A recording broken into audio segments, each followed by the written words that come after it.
I mean, again, that's a very difficult argument to put forward to the West, in that again, it takes some of our fetish words and kind of throws them back in our face, if you like, doesn't it? Because the obvious pushback against the Chinese is that they are politically, intolerant, etc., etc., and that's where you can't, if you like, you don't have human rights. But what you're arguing is that, in fact, if you don't have that very narrow view and you broaden it out and you look at the different civilizations, modernity has inherently, I mean, and you use this as your definition almost of Englishness, and then you extend it to America and Europe.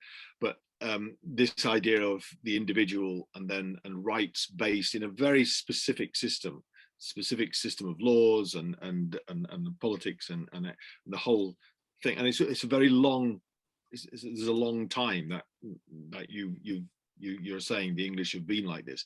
To try and the optic of trying to make that then generalized is just flies in the face of history and also the alternative civilizations that now, as you pointed out, are everywhere. Apart from it, modernity isn't for isn't everywhere. It's not in.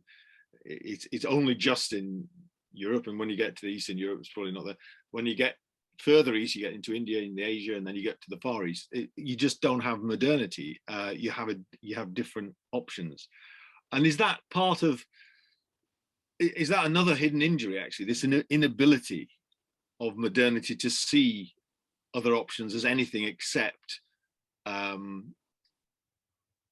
failures of being modern. I mean, because it seems as though that's how the modernity seems to look at everything else now, as well, you haven't caught up yet, you need to, and you've got to do it like that, and it's somehow built in, and that somehow we need to, if we're going to stop harming the rest of the world, but also harming ourselves, we need to stop thinking that modernity is the only option and the best option. Absolutely. I mean, it's linked to the preceding, and it's another thing on my list, which is the global injury of applying your systems. I mean, it's a very good time to talk about it, because obviously with Afghanistan, and I was talking to a very senior military figure just 2 days ago, who said that the whole thing was a total disaster from the beginning, because the West had thought that what had worked in Bosnia, Blair had thought what worked in Bosnia with nation states and so on, would work in the Middle East, in Iraq and Afghanistan and so on. And anyone who knew anything about the history and culture of these places, they didn't have anthropologists or historians telling them what the situation has been for hundreds of years in these places. They just went in with this mirage, plonked it down and thought it would work. And he was in the room when Rumsfeld was questioned by the British military about what were the plans after the Iraq invasion, and because you'd win the military. And he said, we don't do this effing nation building. Don't ask about what we're going to do afterwards.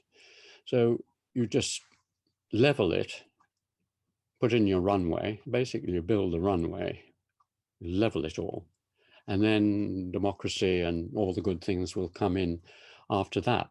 Now, these other civilizations for thousands of years have developed other political and social systems. To take the one which we've totally loused up, which is the Middle East and North Africa, these are analyzed by Ernest Gellner and others as tribal, segmentary political systems. They work by having often a ritual or religious imam or leader at the top, who is the symbolic leader. And then the political power resides in a whole lot of sub-chiefs, the leaders of each of the Pashtun or whichever communities the country is built up with. And then they delegate authority to local chiefs and then down. So you have this segmentary structure.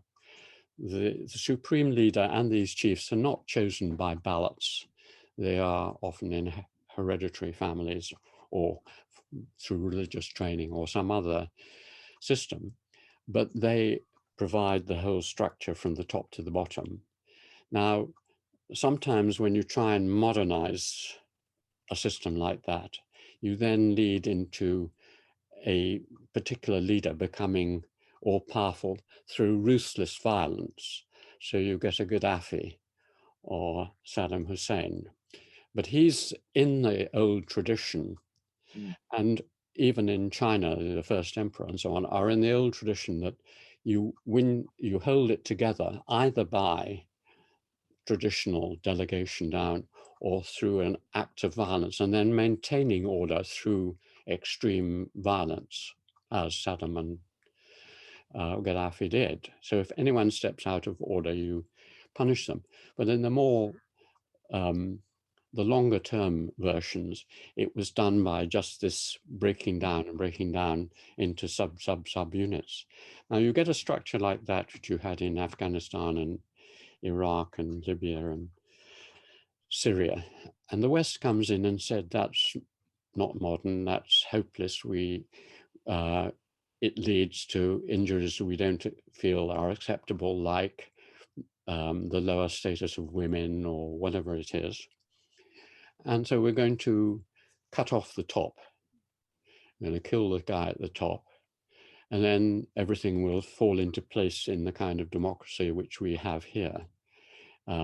We might give you a few bit of economic aid or train your soldiers or whatever.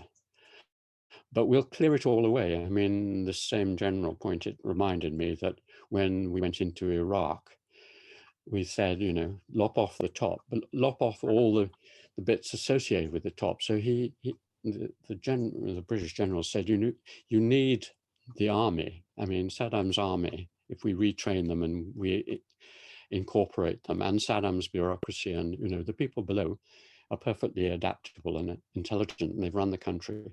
Why don't we use them? And Rumsfeld and Blair and said no. So they got rid of the whole apparatus below this. And so the war goes on, the destruction, and so on, disaster after disaster, because they just thought the whole system was wrong without any interest in knowing what it was or how you adapt it or whatever. Now, the exception to this, in a way, and to show that doesn't have to be like that, is again, to a certain extent, the British Empire. I mean, when the British Empire had the good fortune of being run by a very small and not very strong country, in other words, the British, a small island, went out and through a set of cunning maneuvers, it suddenly found it was in charge. You know, a few thousand Englishmen were in charge of a place like India. Millions of people, all speaking different languages in different areas and vast. And the same in other parts that they took. Now, there's no way you're going to go in and supply the bureaucracy and the political system and even the religious system. So they basically, since again, they weren't interested in their religious or social systems, they were just interested in getting money out of the place. So as long as it worked reasonably, so they adopted basically the traditional system. So the British Raj in India was basically the old system, but instead of the Mughal emperor, you had the Queen Empress. And then they had the delegated authority. They basically corrupted, in other words, bought the Rajas and the independent rulers of the Maharajas and so on. And they would, as they did in a very minor way in Nagaland, they gave the headman of the villages red coats and said, you are British and we'll give you a small pension and you'll have a small Gurkha a set of troops at your disposal. Run the Cognac Nagas or whatever it was. And the British did that, you know, So the independent parts of India continued quite large and quite strong. And even in the ones that were absorbed, a lot of powers delegated down because there was no alternative. And they did the same in Africa. The local chiefs were, you might say, bribed, but they were encouraged. They were given the perks of office. And they switched sides. They said, okay, you've given us the authority and the power and some support and the red coats, and our children going to Eton and whatever it is. I mean, the Burmese were another good example. I mean, my grandmother used to have young Burmese princes coming to tea in Dorset because, you know, the British had got the heads of the Shan, different Shan states or the Kachin states to work with them, and they sent their children to British public schools.